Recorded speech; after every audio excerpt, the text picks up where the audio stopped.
I've had a adjacent conversation with Ed West and Paul Morland on the show. They have a podcast called The Canon Club, and they are themselves doing it because they feel responsible for trying to help people access both heralded and unheralded contributions to the canon and the people behind them, and indeed because they want to learn about it themselves. Because they at least Ed, I think, would say he's ashamed that some of the things he doesn't know, and he's being introduced to it the first time.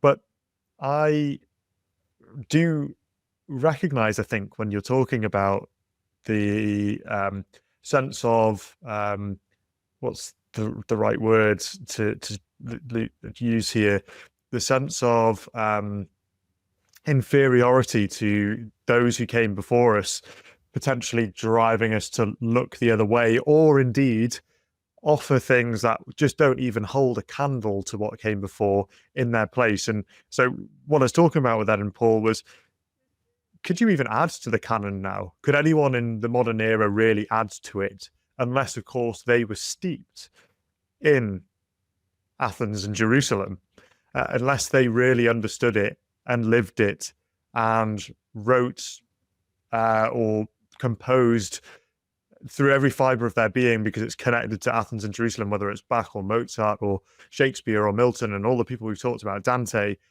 I don't think they could. And yet you will find in schools today, and I know you've been at some of our most prestigious schools, and I wouldn't want to talk about those, but I know of some pretty prestigious schools that have teachers that want to reload the canon in some way. They want to add to it, and they want to do so with modern works. But those modern works aren't, as we were saying before we started the show, Bijan, they aren't making the same reference points. They don't speak to one another. That doesn't all hang together.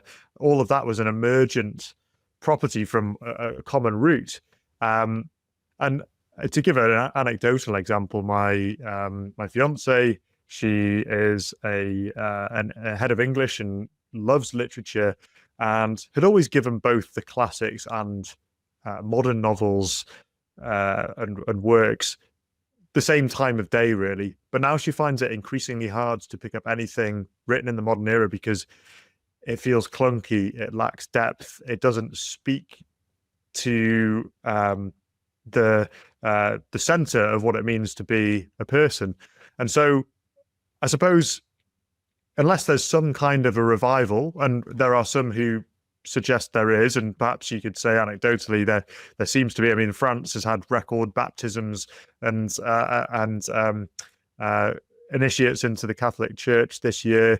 There is a large increase in young men. 1 in 5, I think, young men in Britain have been into church in the last year, which is a huge increase on recent years. But unless there is some kind of a Christian revival within, or just a generally classical revival within the culture, I can't really see how we would add to the canon. It feels like the time of the canon is going to be time bound between whatever you think the last edition, however informal it might have been, has been made to it, and whatever the first one was, presumably the Bible. But you've taught this stuff. You've been living this stuff. What do you make of that? Is that a crackpot theory, or do you think there's legs in that? I mean, the thing about the canon, I mean, its detractors suggest it's parochial, it's irrelevant, it's all white, male, pale, stale, these sort of dreadful cliches. But that's all wrong. The canon is a conversation which goes back across many lands. I would say deep into ancient Mesopotamia, in the 2nd, 3rd millennium BC. It predates even the Bible. I mean, I think of the Epic of Gilgamesh as one of the earliest canonical texts, of course, only recovered in the late 19th century, perhaps even earlier than Scripture, but picking up certain themes from Scripture. And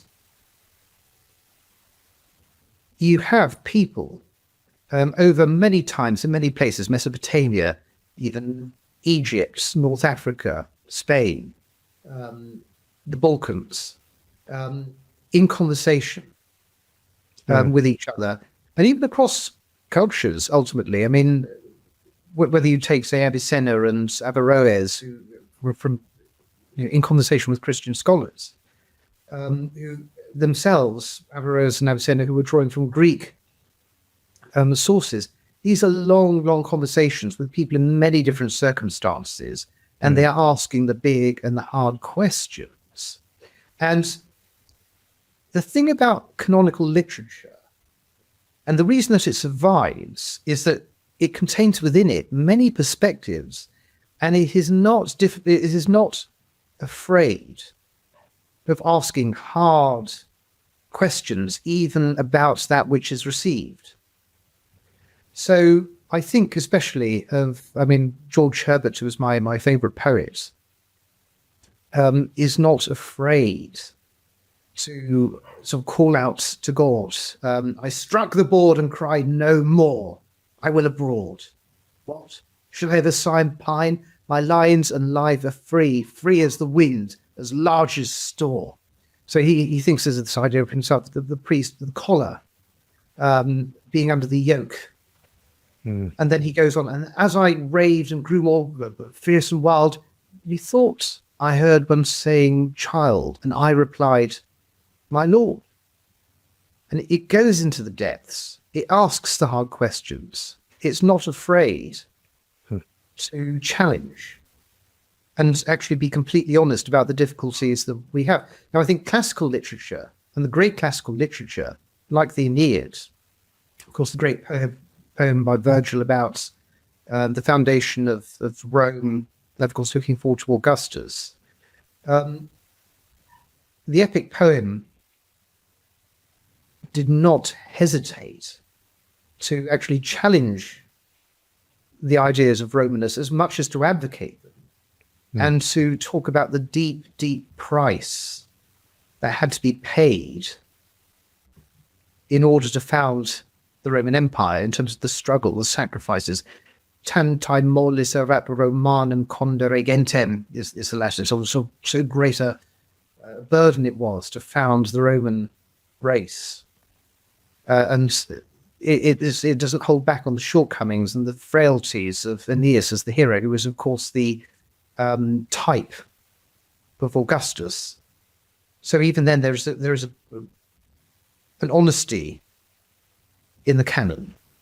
And it's an amazing thing that you have this reconciliation of this idea of the establishment nature of the canon, the inherited nature that it's a bulwark of the state on the one hand, and on the other hand, it has the capacity for opposition and challenge and holding it to account. And I think that's as much as the case in literature that comes in the Christian time, like George Herbert, like John Donne, batter my heart, three persons God. And it doesn't shy away from paradox, sort of looking at the idea of the strangeness of the idea of the virgin birth and God incarnate, addressing Mary in now has immensity cloistered in thy dear womb. That's the end of that sacred sonnet by John Donne. It will ask the hard questions, and that's why it lives, because it helps people to explore those most profound difficulties and questions. And I think the contrast between that which is graced in the canon, of course, stuff written in the canonical time, some of it was terrible and is forgotten. But there's a process of time winnowing out what is good, and people will keep reading. And I think a problem with a lot of contemporary literature is that it simply tries to virtue signal. It doesn't ask hard questions about what contemporary morality is.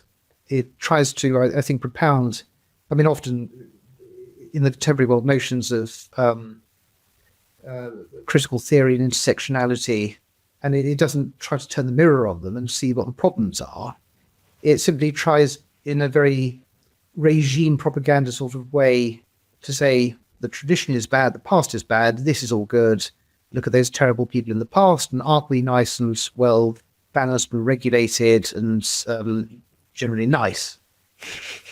And people don't want to read that, because the ultimate problem about it is it's boring.